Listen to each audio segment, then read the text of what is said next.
Magandang araw mga lods, no? So nagbubuhat pa rin tayo ng yero ngayon. Natapos na namin yung 70 pieces na 14 meters.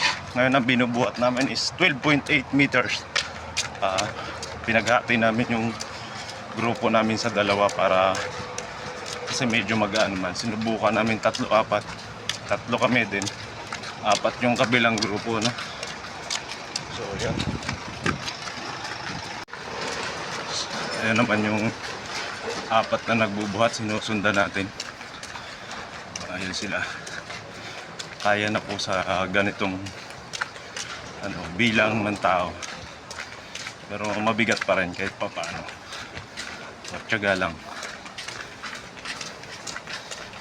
Ganun pa rin yung ilalakad natin, malayo-layo.